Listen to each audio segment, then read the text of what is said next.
BJP Tripura প্রদেশের তরফ থেকে কৃষ্ণনগরস্থিত প্রদেশ কার্যালয়ে একটি সাংবাদিক সম্মেলনের আয়োজন করেন। উপস্থিত ছিলেন বিজেপির প্রধান মুখপাত্র সুব্রত চক্রবর্তী সহ অন্যান্যরা। এদিন তিনি ওনার বক্তব্যে সর্বপ্রথম রাজ্য সরকারকে ধন্যবাদ জানান, কেননা রাজ্য সরকার কর্মচারীদের জন্য এবং পেনশনার্সদের জন্য যে ঐতিহাসিক পূজার বোনাসের কথা ঘোষণা করেছেন তা সত্যি প্রশংসনীয় বলে তিনি মনে করেন। সুতরাং রাজ্য সরকারের এই মহতী সিদ্ধান্তে আবারও প্রমাণিত যে বর্তমান বিজেপি সরকার রাজ্যের সকল শ্রেণীর মানুষদের জন্য উন্নয়নের ক্ষেত্রে বদ্ধপরিকর এবং তা বারংবার সরকারের সিদ্ধান্তেই প্রমাণিত। পাশাপাশি তিনি আরও বলেন, বিগত সরকারের আমল থেকে বর্তমান সময়ে রাজ্যের সরকারি এবং পেনশনারদের জন্য উৎসবের বোনাস হিসেবে প্রায় ৩০০ টাকা বৃদ্ধি করা হয়েছে। শুধু তাই নয়, অঙ্গনওয়াড়ি ওয়ার্কার্স এবং হোমগার্ডদের জন্য একই হারে ৩০০ টাকা বাড়ানো হয়েছে।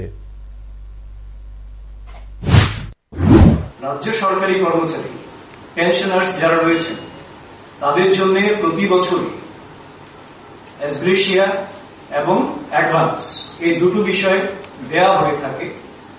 তো আপনারা লক্ষ্য করে থাকবেন, ত্রিপুরায় ভারতীয় জনতা পার্টির সরকার প্রতিষ্ঠিত হওয়ার পর ধাপে ধাপে এসগ্রেশিয়ার পরিমাণ, অ্যাডভান্সের পরিমাণ বাড়ছে ক্রমশ। 700 টাকা যেখানে ছিল সেই জায়গা থেকে গত বছর ছিল 1500 টাকা, এবার এসগ্রেশিয়া বা ফেস্টিভ্যাল বোনাস যাকে আমরা বলি সেটা বেড়ে হয়েছে 1800 টাকা। 300 টাকা করে অতিরিক্ত আরো এসগ্রেশিয়া বা বোনাস, পুজো বোনাস ত্রিপুরা সরকারের কর্মচারী পেনশনার্সরা পাবেন।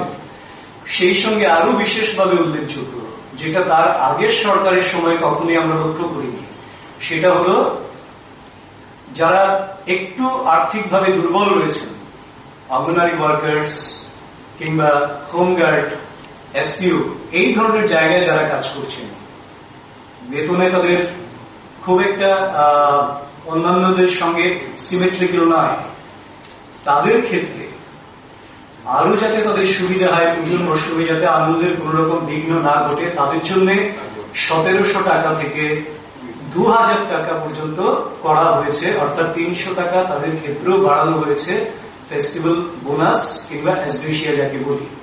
কাজেই রাজ্য সরকার যে একটা মানবিক দৃষ্টিভঙ্গি নিয়ে কাজ করছেন, সব অংশের মানুষের জন্য কাজ করছেন, সেটার একটা প্রতিফলন আমরা এই সিদ্ধান্ত থেকে আমরা পাচ্ছি।